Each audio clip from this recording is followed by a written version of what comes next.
Thank you, CBS team. So I would welcome Dr. Swati. Ma'am, can we please have you on the platform? Thank you so much. Thank you. I, I'm very pleased to So, join. yeah, yes, ma'am. So, very quickly, I'll introduce Dr. Swati. So, Dr. Swati otherwise needs no introduction if you've read One Touch Anesthesiology. She's the author of One Touch Anesthesiology, meant for NEET PG preparation for other competitive exams like FMGE and NEET. But just to introduce her as a formality, Dr. Swati is the professor of anesthesiology at a very reputed institute. For last 10 years, she has been associated with institutes that offer you courses for preparing for NEET exams and other competitive exams, of course. And she has a number of publications, 100 plus publications, in the very reputed PubMed journal. So, very warm welcome, ma'am. So much. Thank you. Now, ma'am, we will begin for our attendees. This has been a series of different sessions with different authors of the One Touch series. We've talked about pediatrics, we've talked about pharmacology, we've talked about OBG, and in this fourth session we're talking about anesthesia as a subject. So lately the CBME introduced the new guidelines for the undergrads as well as the PGs. And what are your views on anesthesia? Because lately the subject has been linked with, people are supposed to study the subject, linking it with other branches of medicine. So it's no more the conventional classroom-based lectures, and it is more of a clinical understanding than. So how do you see this? Thank you so much, Rashid. It's a very, let's say, apt question. See, previously when the intern we used to meet intern, I think, let's say 6, 7, 8 years back. So they had no idea of the branch because it is a pure clinical branch and everything is very clinical in this branch. So the young medical grads, they didn't have much idea about it, what anesthesiology is.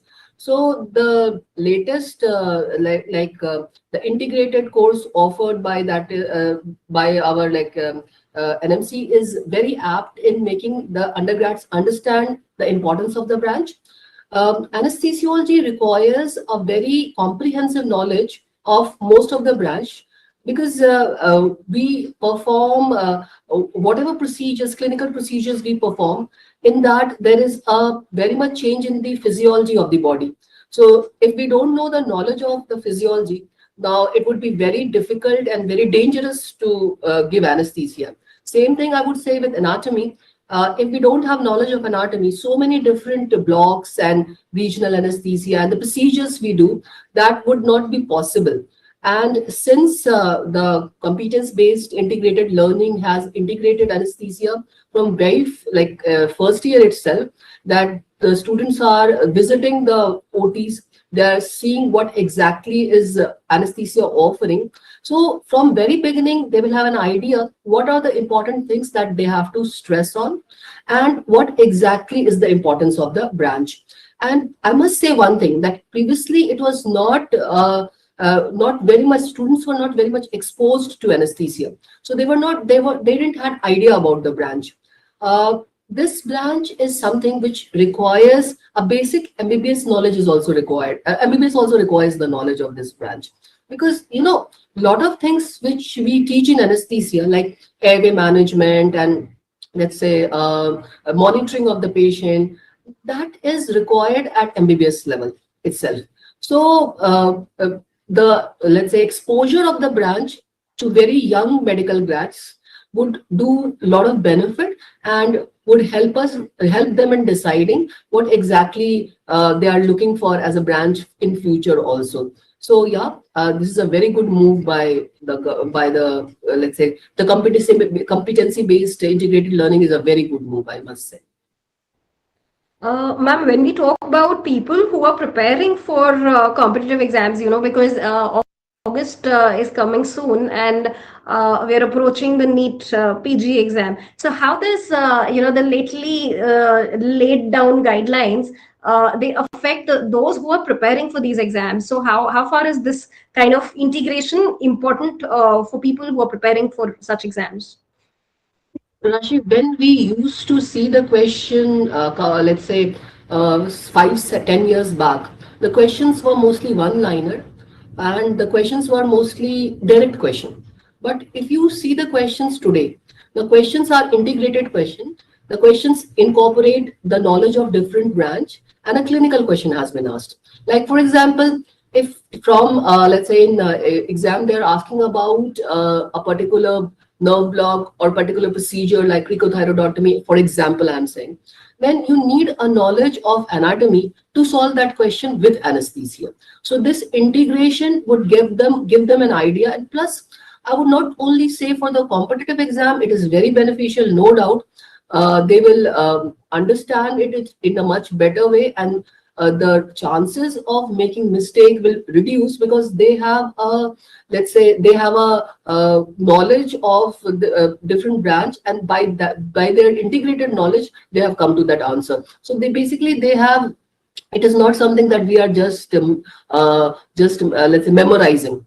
We are just like making a mnemonic and learning it. It is more clinical, and this requires more of let's say understanding of the subject. And this integrated learning would provide a lot of inputs in this understanding and make, let's say, silly mistakes less, would give them more let's say focused learning on what things they have to focus on. Apart from this, they will also help them in increasing their accuracy. And above all, I must say one thing: as a clinician, we don't only have to clear an exam, we have to understand the importance of the clinical learning. And this new format has given us that knowledge that we can integrate and we can apply it in our clinical life. So I'm very much impressed by this new format which has been proposed. Thank you, ma'am.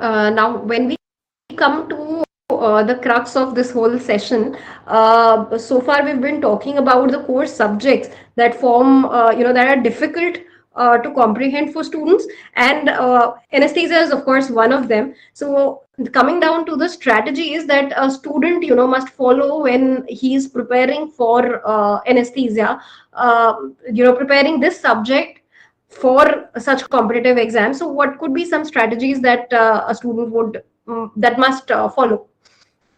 Yeah. See, Rashi, there are two important things which I want to say. Number one, that anesthesia is very easy and anesthesia is very difficult to prepare. Now, why difficult? Because like 60 to 70% students, they don't have exposure of the branch. So what they do, they tend to leave it before going for the exam. And why I'm so, that makes the subject difficult, that they have not gone through and they're just leaving one subject and going for exam. They're thinking that, okay, I'll get 8, 9 questions from this subject and it will take more time to cover. So, okay, fine, let me give that time to some bigger subject. Why I would say, so this makes it difficult. People are not going through it. The second thing why I said it is easy because this has the questions what are asked for these competitive exams from anesthesia, they are very focused question from some particular topics. If you have knowledge of those particular clinical topics and what are the type of questions asked, the accuracy is very, very, very high. So you can, if like 10 questions are asked, you can accurately make a right choice in all those 10 questions. So the result output would be 100%. So that's the beauty of this subject for the PG entrance exam. It is highly scoring subject. Like as an expert, what I can tell, that we know what are the important topics which are asked. Your PG entrance is not something which is judging your knowledge. It is judging your smartness. And most of the MCQ based exam, you have to know the pattern of the question and you have to know how you have to prepare for it, right? When you choose a branch, you have to study in core about everything about that branch. But when you are preparing for exam, you have to be very focused in your preparation. So for this focus thing, what I'm saying, for short subjects like anesthesia, radiology, dermatology, they have fixed topics which takes less time to prepare and which gives 100% accuracy in answering the question. So that makes it very scoring. You know, when you are studying medicine, like it's a big subject, it would take a lot of time, and then also you won't be able to finish even 80% of it. And apart from that, when you are attempting the question, you will not, if, even with your best preparation, you won't be able to answer 75 to 80% of the question also, with best preparation, I'm saying. But with short subject from which the fixed topic and fixed type of questions are being asked, your accuracy would be 100%. Now, most of the students, when I take online classes, or when I take offline as well, when I talk to these students, the toppers especially, I ask them what was the important strategy which they followed. They said, ma'am, we never left any subject untouched. That was the first thing. Then the short subject, we paid a lot of attention because they were very scoring, and I totally agree with them. So I suggest all my dear students that they should divide their time, that they shouldn't leave any subject untouched, and they should at least prepare all short subject definitely, because they will take less time to cover and they will give a very good output in terms of correct questions. So, ma'am, anesthesia is more like, maths, you're either right or you're wrong. So, if you're getting 10 questions, you're either getting 10 out of 10 or you're getting 0 out of 10. Is that so? If you could give us some examples of questions that have been asked and which are really, really scoring that our students can prepare. Right, definitely. See, Rashid, I won't say 10 out of 10 or 0 out of 10. See, for anesthesia, if you, but actually, if you cover the topics which are being asked, right, the questions are very predictable. So if you understand those topics and the type of question being asked, yes, it is 10 out of 10, definitely. And if you leave it, it is 0 out of 10, no doubt. So if I say the questions which are being asked, they just need little clinical integration. The questions are mostly clinical. The questions are hardly one-liner nowadays for anesthesia. It's mostly clinical. But you need to have a basic knowledge to answer those questions. For example, a question is asked, for example, I'm saying that which inhalational anesthetic, we give inhalational anesthetic to make the patient unconscious. So which inhalational anesthetic can cause bradycardia, decrease in heart rate, when we give it to a patient. So if you don't know the physiology, that which inhalational anesthetic agent is causing bradycardia, it would be difficult to answer the question. So yes, we have to choose, the answer would be halothane if we choose the correct answer, right? But if we don't know that simple fact about that, then it is very difficult to answer. I will definitely won't be able to answer. Then the questions are asked, image-based questions are asked. The questions on airway devices, questions on the procedures. So if you have not seen those airway devices, which we try to make the students aware of, then you won't be able to, let's say, understand that device and answer the question asked on that device. Again, I'm saying the questions which are set and which are asked for these exams, they are very basic questions. They are not difficult. So if a student says that the question was difficult, I totally disagree. The questions are not difficult. You just have to know what kind of questions which are being asked, and you have to prepare in that pattern. So if you understand the pattern, the questions are not difficult.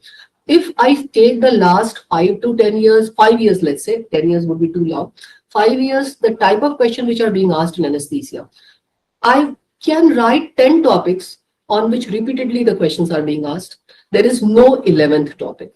If I take the last 5 years question of all ionized set, NEET, or let's say FMG exam, from last 5 years, they have just touched those 10, 11 topics which we discuss, which we have covered in books, the book also, the questions also. They have not asked from an 11th topic. Sometimes, very rarely, 1 or 2 questions can be asked from a very different topic. But you cannot target your preparation for those atypical question which was asked, atypical one question which was asked. You're getting my point? So your preparation has to be targeted for the topics which are being asked. That one atypical question which is being asked, we cannot target that question. So if you score out of 10 question 9 also, and 1 question was from some special topic which was not being asked previously, it is totally reasonable, because it is not possible to cover everything about every subject, right?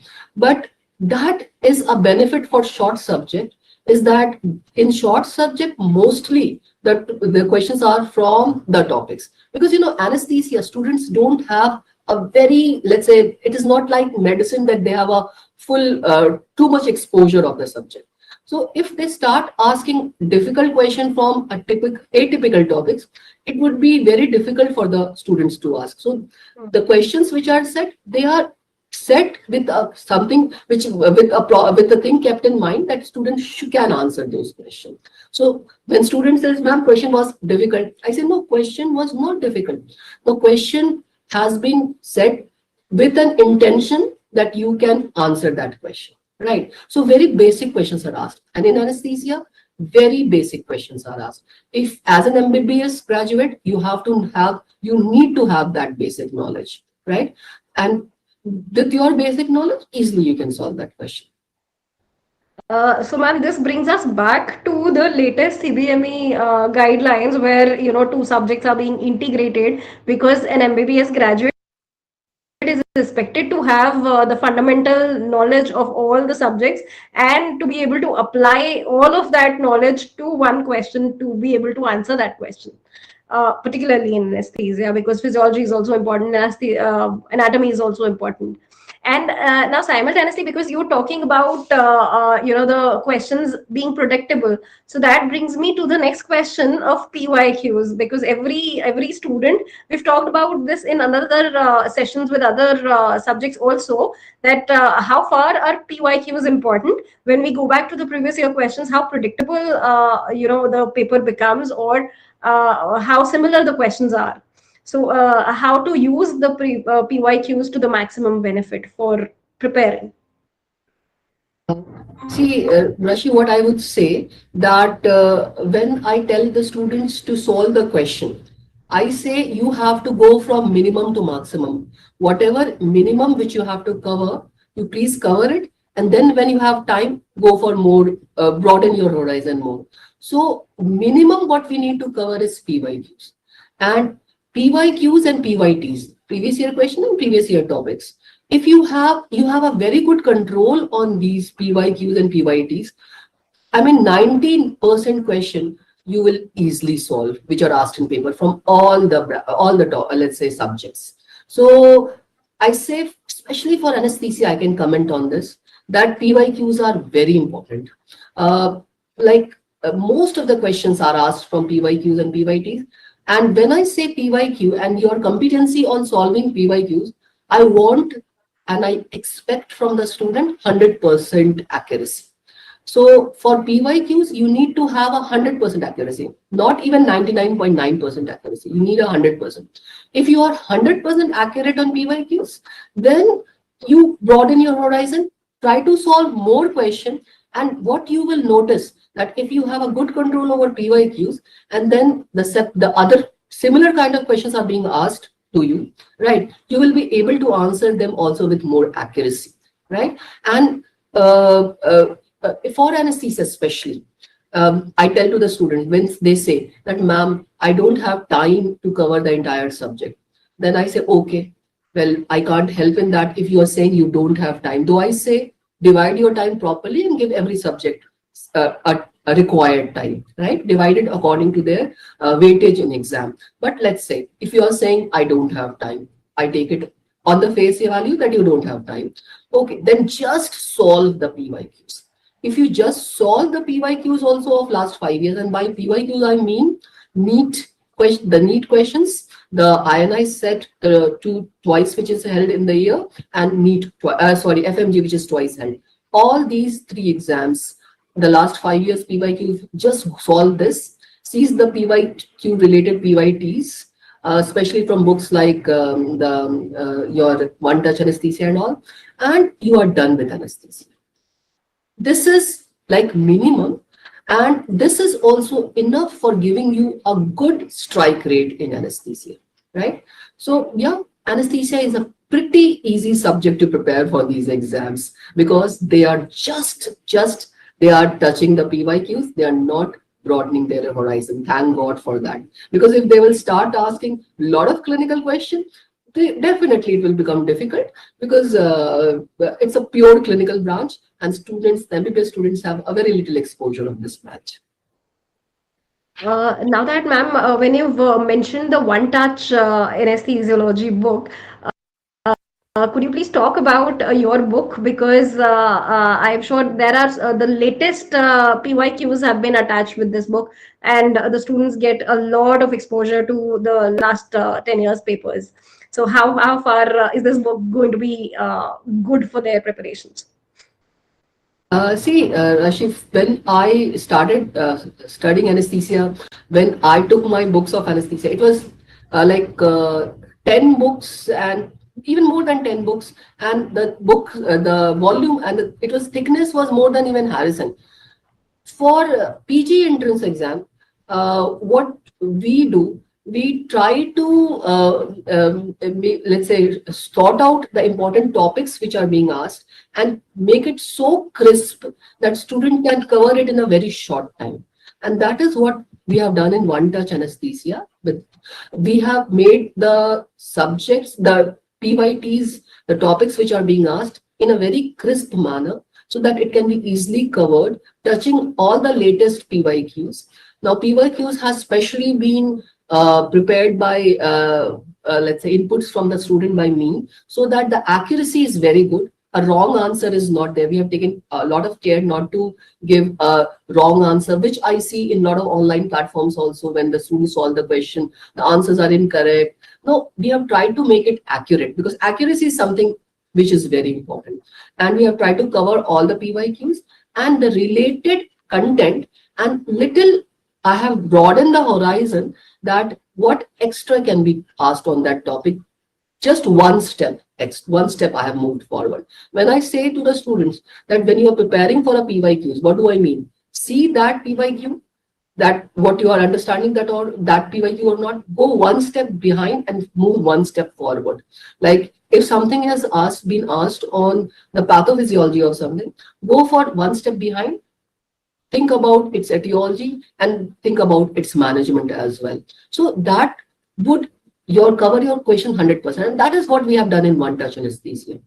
Whatever PYTs or PYQs we have discussed, we have just moved one step behind, one step forward, and try to cover all the extra question also which can be asked on the topic. And for PYQs, we have tried to maintain as much accuracy as possible. So definitely it will help a lot it will give a great boost in their preparation.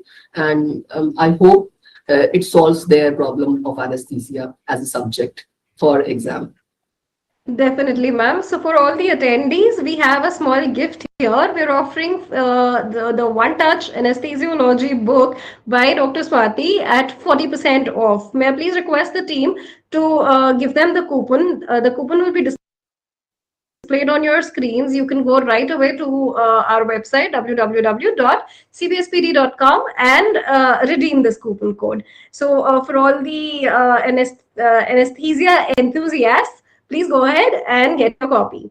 Ma'am, meanwhile, because we're talking about the strategies, so we have a lot of flashcards and 1 minute revision lines and everything going on social media. So how far is this technique useful for students in your subject, anesthesia? See, I wouldn't say these are not helpful, the flashcard or one-liner, but I suggest that you go for the flashcard and one-liner after you have a bit control over the topics, you have a bit concept over the topics. I personally don't, I wouldn't say, a lot of people wouldn't agree with me, but I personally don't agree with the mnemonics kind of a pattern, because I don't, as a mentor, as a senior teacher, I would not like to make my students someone who just mugs up thing and just mugs up and go for the exam. I want them to have a concept, right? So I cannot misguide them as a senior faculty. When you are learning on mnemonic basis, then you tend to forget things at a very vital moment, a vital time, like when you are solving the question. So you need to have a little concept. As an expert in this subject, when I try to make the notes for the student, I try to give them a little concept, a little understanding, and that helps them in solving the question. And then once they have the understanding, then these flashcards and the mnemonics helps. So I would say these flashcard and mnemonics does not help. They should be there for the last minute revision. But you need to have a little concept and a good control over the PYQs and PYTs. And then for last revision, go for these flashcards, mnemonics. Make your own mnemonics. There are a lot of time, Rashi, a student says, ma'am, make a time schedule for me, or make a, let's say, how should I study? See, we can suggest you that how you should study, but a time schedule, a proper 20th book, we call it, where the mistakes you are making, you're putting in a 20th notebook, those things should be prepared by you only, because every individual going for exam is different from one another. What mistake I do may not be a mistake which my friend does. So if the things should be cultured according to myself. So the pattern and the let's say let's say timetable, we can suggest as an expert, we can help you in that, but it should be ultimately made by you, thinking about yourself. See, first you have to understand yourself, how much hours you can put in the study, how much mugging up is helpful to you. Then only you will be able to reproduce the best. You cannot compare yourself with anyone else and prepare your timetable and prepare your routine. So that's what I suggest, that yes, flashcard helps, but there's a possibility some students don't relate to that flashcard. They only want for the conceptual things. No, it's fine with that also. But I say, if you have a concept, you have a good control over the question, then for the last minute revision, revision, you can go for flashcard and those one-liners. And one-liners are provided everywhere, but I suggest again to the students that you can make your own one-liners also. When you are solving the questions, have a book around yours, have a let's say empty notebook around you, and for every topics which you are going on, make one-liner, write one-liner for yourself, which you will revise at the end, right? Now, in our One Touch Anesthesia also, we have given the one-liners, which you can revise at end, but add your one-liner also, right? You all are intelligent students. You all can add, and you can, let's say, customize it for yourself, right? So do it that, and yeah, definitely it will help for the last minute revision. Thank you, ma'am. So now I will open the session for the students. We have questions coming in from many students.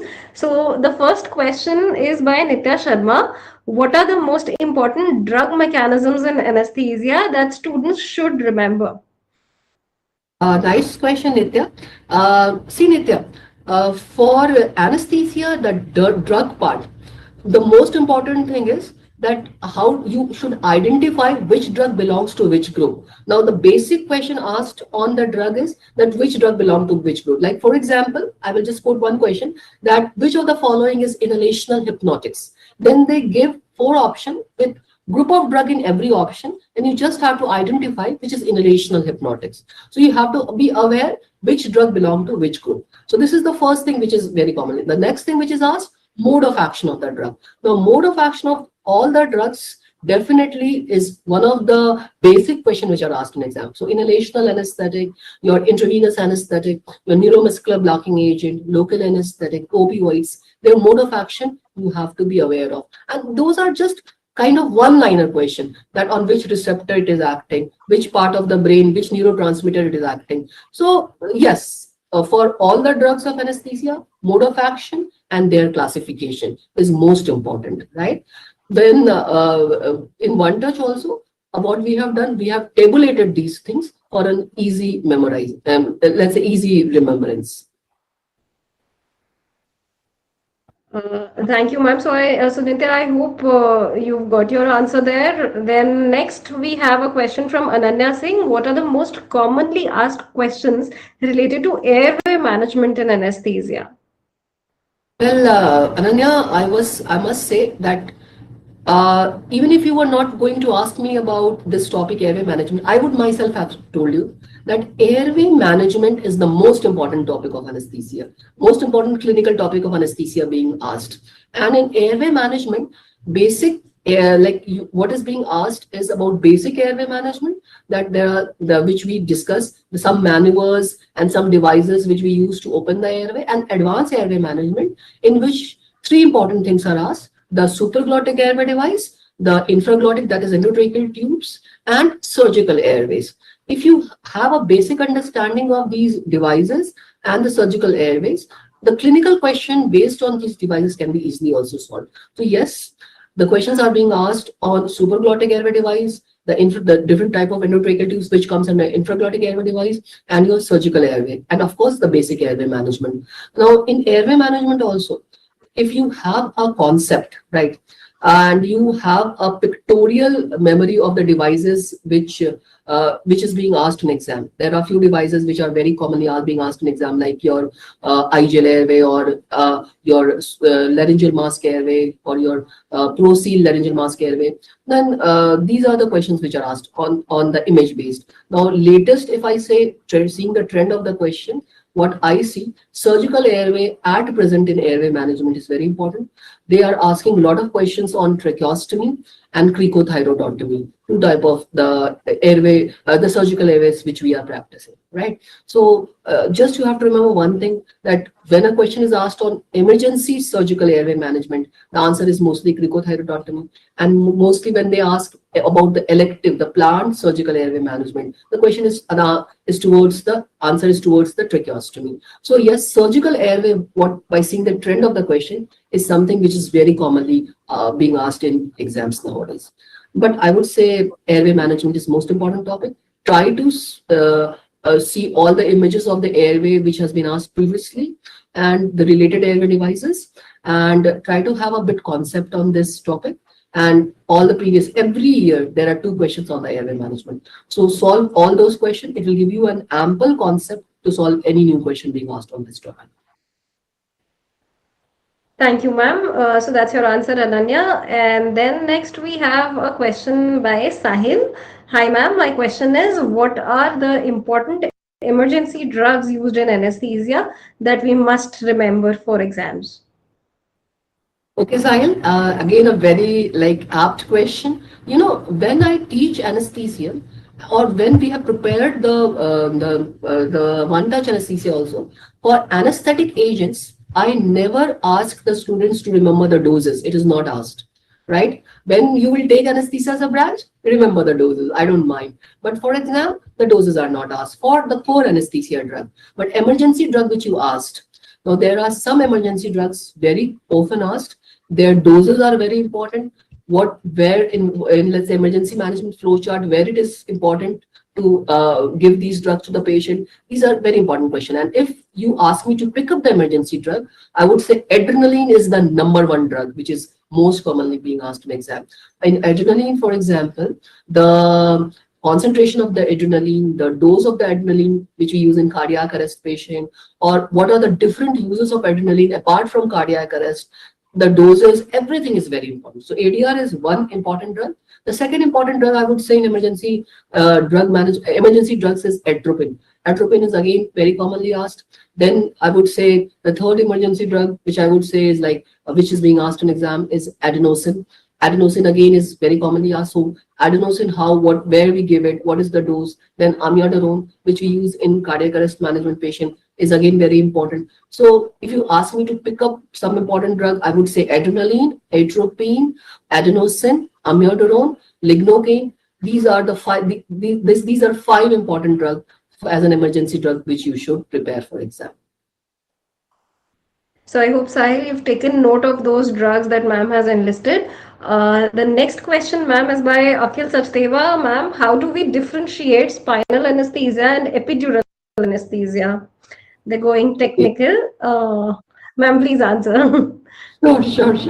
No, so see, simple. Spinal and epidural, they come under central neuraxial blockade, right? And when we are giving the spinal or epidural, we are targeting the same nerve root, spinal nerve root. But the routes of deposition of the drug differs. For spinal, or we call it subarachnoid block, the drug is given between pia mater and arachnoid mater, the covering of your spinal cord, between pia and arachnoid mater. And for epidural, we are giving the same drug outside dura mater. So that's called epidural or extradural. But whether subarachnoid block, that is spinal, or epidural, we are targeting the same spinal nerve root. So the target is same, the routes of delivery of the drug is different. And why two routes? Very simple. Because in subarachnoid space, we have CSF, which act as a carrier to the drug. So onset of block and the requirement of the volume of drug, etc., is very less. Onset is fast, the volume of drug requirement is very less. Plus, the procedure is easy to perform. Epidural, on the other hand, the epidural, there is no CSF. So volume of drug which we give requires a larger volume. Plus, epidural is a bit slower in onset compared to spinal. But epidural has a benefit that we can put a catheter and we can prolong our anesthesia for a very long through epidural technique. And spinal, the duration is fixed. So Sahil, what we do, we go for even combined spinal epidural. We give spinal and put a catheter in epidural space, and we take the benefit of both, because both are targeting same thing, spinal nerve root, and both come under central neuraxial blockade. So I hope you have understood the difference. But in One Touch Anesthesia, we have given a table of difference between spinal and epidural for a easy understanding. Thank you, ma'am. The next is anesthesia crucial for UPSC exams? For UPSC, when I see the question, yes, the basic, let's say, when MBBS student take admission, in first year, they are taught about basic life support and they are taught about the stress management. So what the curriculum has recognized the importance of these branches, which from very beginning, the knowledge of these branches from very beginning. And UPSC questions, what I see, they are questions which are of let's say which are asked or of very let's say basic questions, which as a medical graduate you should know the techniques and the knowledge. As a medical graduate you should know. They don't ask question as a specialist question.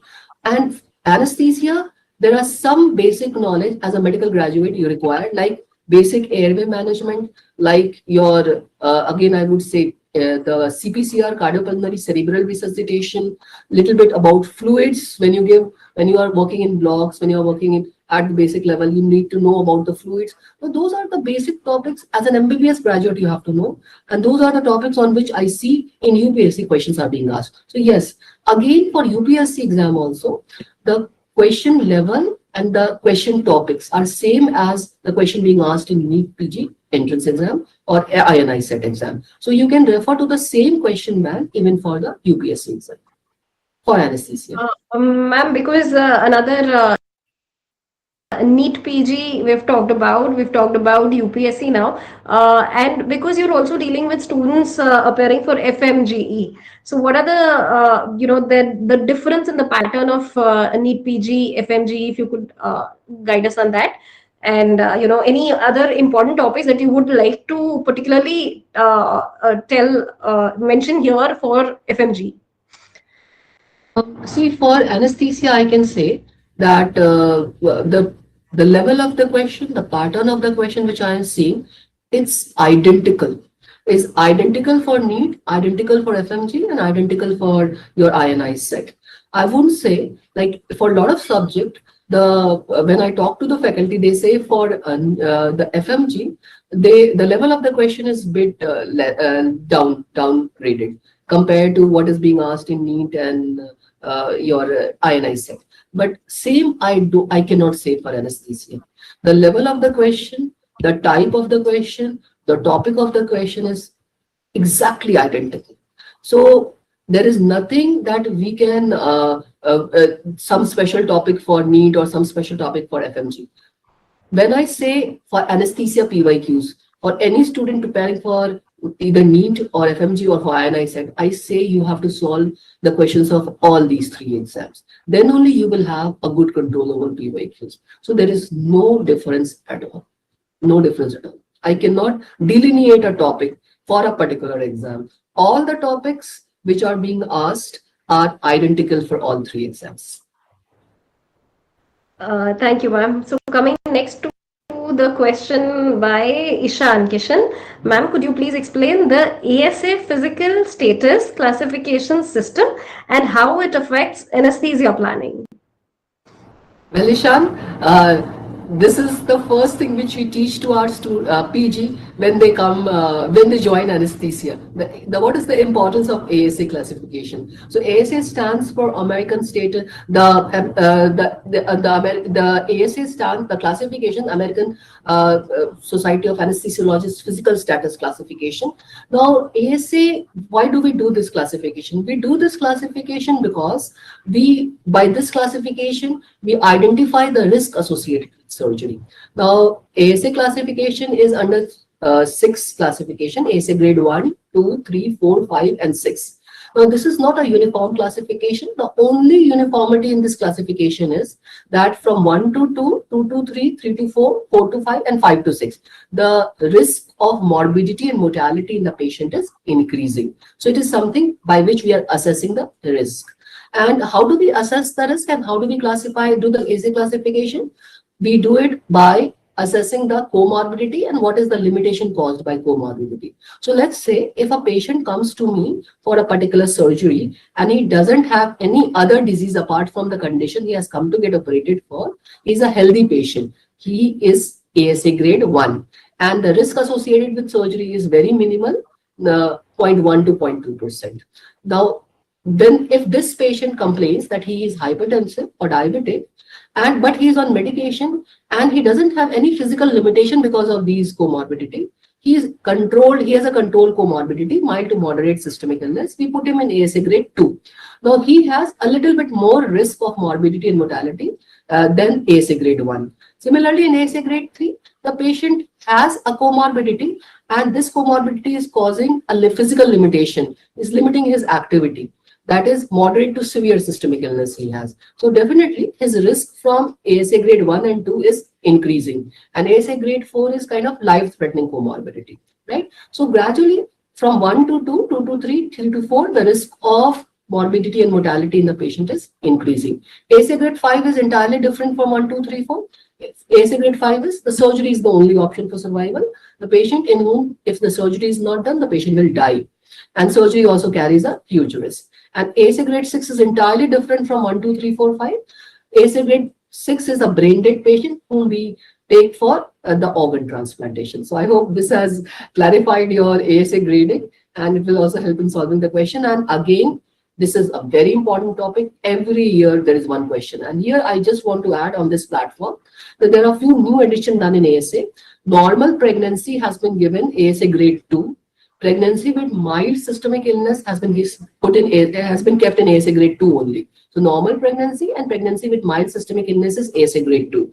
Pregnancy with moderate to severe systemic illness is ASA grade 3, right? So somehow it comes in my mind that this can be asked in one of the recent exam, right? So this is all. Thank you, ma'am. So the questions are almost flowing in. How do you differentiate the types of laryngoscope blades like Macintosh laryngoscope and Miller laryngoscope in NEET PG questions? For NEET PG, only 2 laryngoscope is asked in exam. Only 2 laryngoscope. One laryngoscope which has a curved blade, that is Macintosh, and that's the commonest laryngoscope we use for adult, for pediatrics, for everyone. So if they ask a commonest laryngoscope, answer is Macintosh, which has a curved blade. The other laryngoscope with a straight blade is Miller's laryngoscope, and which we particularly use in pediatric patients. But for both Macintosh and Miller, all the sizes from adult to pediatric is available.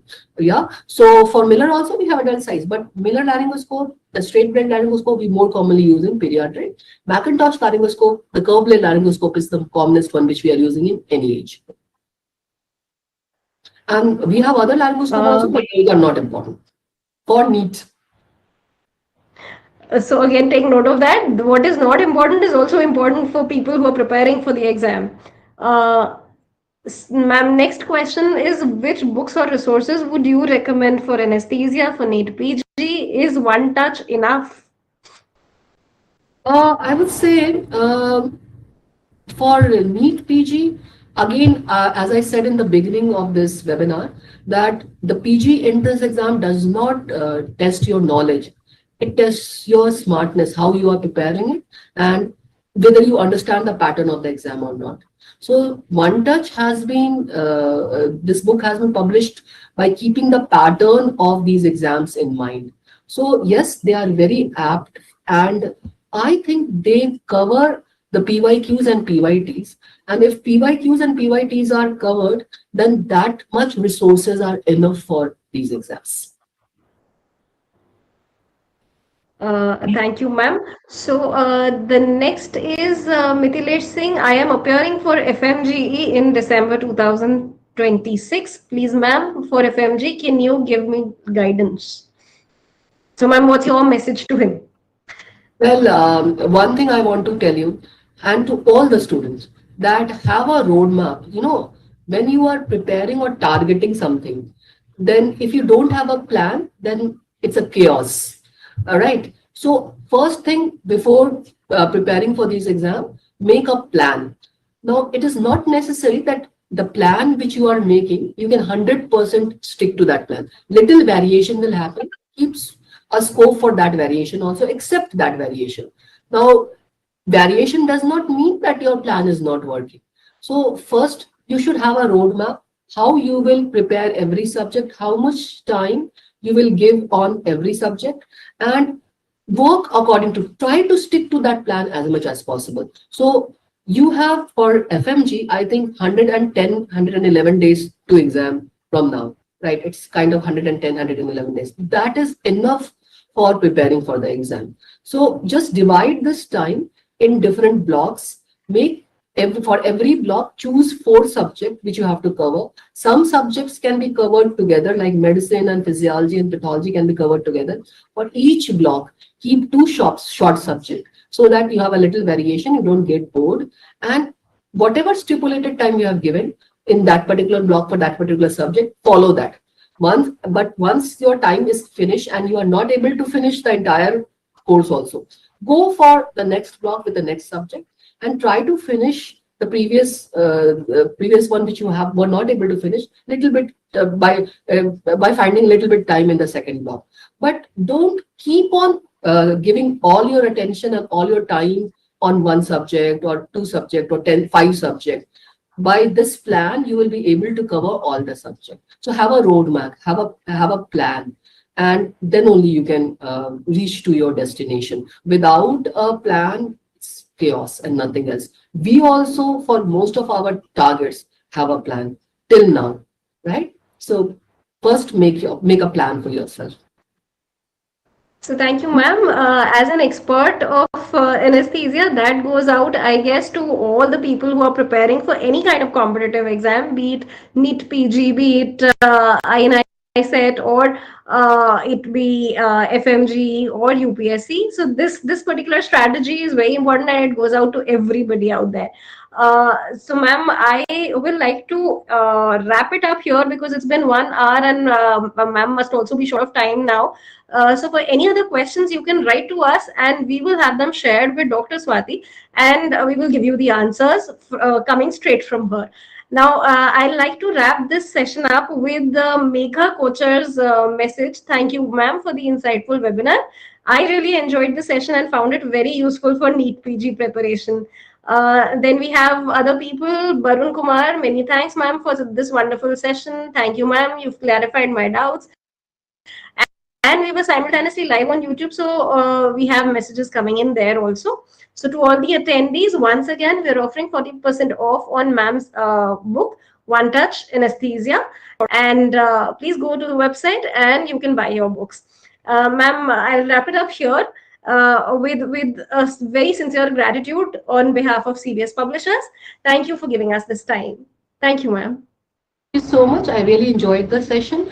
And my message to all my students, never just be sure of yourself. You will achieve your goal. And if you are fearless, so don't fear that you will fail, right? So be fearless. Just be focused on your preparation. Don't bring negativity in your life, and you will achieve your goal. My best wishes and my blessings. So all the best from CBS Publishers also. And please do send your questions if you have any. We'll have them shared with Dr. Swati. Thank you, ma'am.